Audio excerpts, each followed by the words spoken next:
began learning the Ojibway language at the age of 5. I was curious to learn about my culture, heritage, at the Wasauksing First. The man that taught me the language was Russ. I learned a lot of the teachings from him, but then I moved to Wasauksing with my mom and continued to learn the Ojibway language. Alright, my first question for you today is, what does the Ojibway language mean to you as an Indigenous person? It means a lot. It means me. It means I'm Ojibway and I have my language, just as any culture would have their language as well. Mm-hmm. Alright, my next question is, why do you think the Ojibway youth are not learning their language?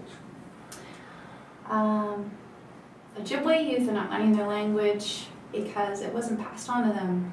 They didn't have a parent or even a grandparent before them to carry that language because there were residential schools. And residential schools are a big part of Canadian history, and they had a big impact on our communities, our families, and then of course we're products of it. That's a good question. You can learn the language without ceremony. You can. But there are things that make our people what we are. So we must always practice ceremony. I actively don't do it. Like, I do it sometimes here and there, but like I don't commit myself to it. I think we need to understand that you can have it without the other, but to fully comprehend our worldview, you need to have both. 6 months later, my dad came and took me back home to Wasauksing. Russ became my teacher again.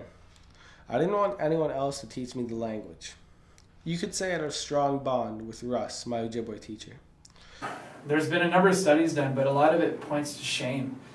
There's a lot of shame that there's shame because they don't know how to speak it right away, but also with first speakers, people who grew up with the language, the fluent speakers, there's also shame as well because they're still, in their minds, they still have that fear, or they don't have a reason on why it should be passed on. So there's, with every language, so say for French and English, there's an economic context to it. So there's a financial reason why it's beneficial, whereas our language, there isn't one.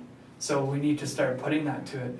But the reason, there's so many barriers on why the young people don't speak it. So even when the young people's learning, old elders, if they say one thing wrong, will usually be very stern with them because they don't know how to give, typically they don't know how to give constructive criticism. So it deters young people from learning. So trying to eliminate that is one thing that can be pushed. Also, it's a very difficult language to learn. It's verb-based like Hebrew. So one person tried to document how many verbs are in a language and he stopped at 5,100. My mom inspired me. She went to residential school.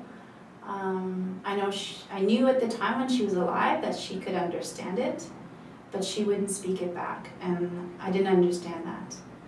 My parents brought me up in a good, healthy way to speak with family, but I didn't understand the Ojibway speakers or aunties or uncles as well.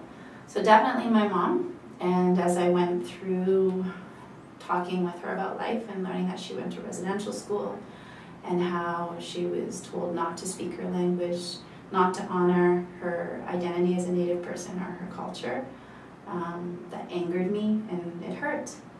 And also my children, because I want them to have something they know and can connect to for themselves as the Shawnee people, and whether their dad is of a different background or a different value. I definitely want them, or any of our family in that matter, I want them to know who they are and have that choice and celebrate it. But that's also because he was my grandfather. A few more years pass, and I'm in grade 6 now. Near the end of my grade 6 year, Russ passed away. Ever since then, I haven't been able to learn Ojibway. I'm dedicating this film to my Ojibway teacher, Russ.